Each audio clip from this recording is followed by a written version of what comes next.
think your world is safe. It is an illusion. Enjoy these final moments of peace.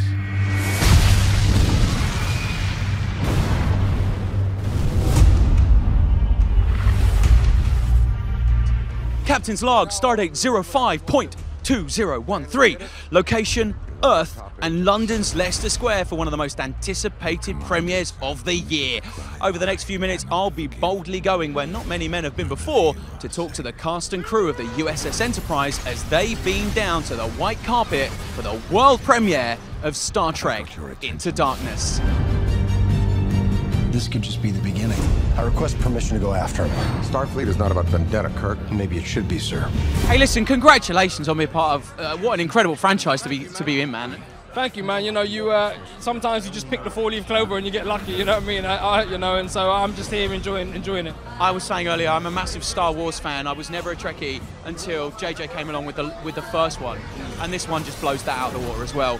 Yeah, I mean, I think that JJ's done an extraordinary job, and that was the challenge, was you know, how to improve on what was an incredible first outing, and you know, I think JJ's done it. Tell us a little bit about how much Kirk has changed from the first movie and the challenges he faces in this one. You know, Kirk in the first one is a bold, brash kind of young kid, and I think in the second film it's all about him learning to grow up and learning about humility and learning about those qualities that it really takes to lead men and women into battle. Tell us a little bit about how much Spock has changed as a character from the first movie to this movie. Well, the first movie, I feel like he was still at odds with his humanity, and I think in this movie he's a little more comfortable with it and actually embraces it a lot more. He kicked some serious ass in this movie, which was great fun for me.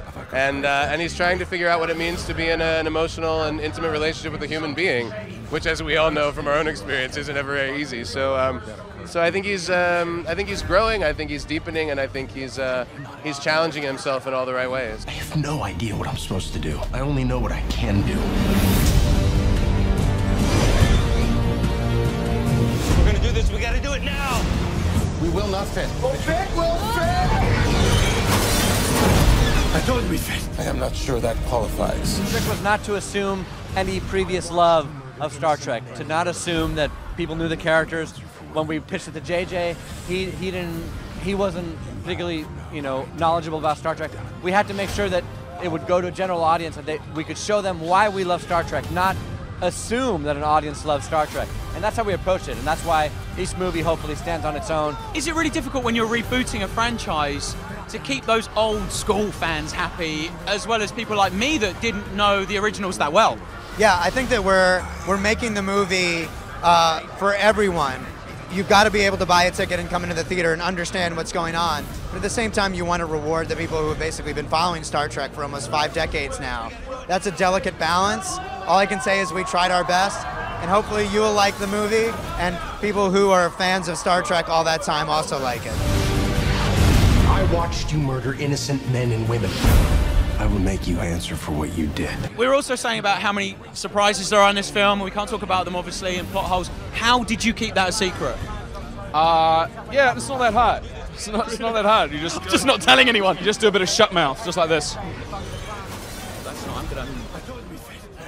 No, I've lost it. And so I think there is enough in there for the hardcore Star Trek fans involved. But just because this is Star Trek and this is science fiction classically, this film is really an action, thriller, romantic, dramatic adventure that I think will appeal to many, many different people. Is that JJ's final frontier? Are we going to get more from you guys, more from JJ for this? Well, you know, we'll all be around if there's another movie, but I don't know if JJ's going to be able to direct it. You know, that's a reality we'll all have to face. But we love and trust him so much, and we know he'll always be a part of this family, and we'll always be a part of his. So we wish him only the best, and we also have an implicit trust in him to know that if he's not able to do it, he'll bring somebody in who's going to be, you know, almost at the same level. Well, that's it from the world premiere of Star Trek Into Darkness. In the words of the Vulcan Spock himself, live long and prosper. Scotty, beam me home. Scotty, I'm gonna get the bus.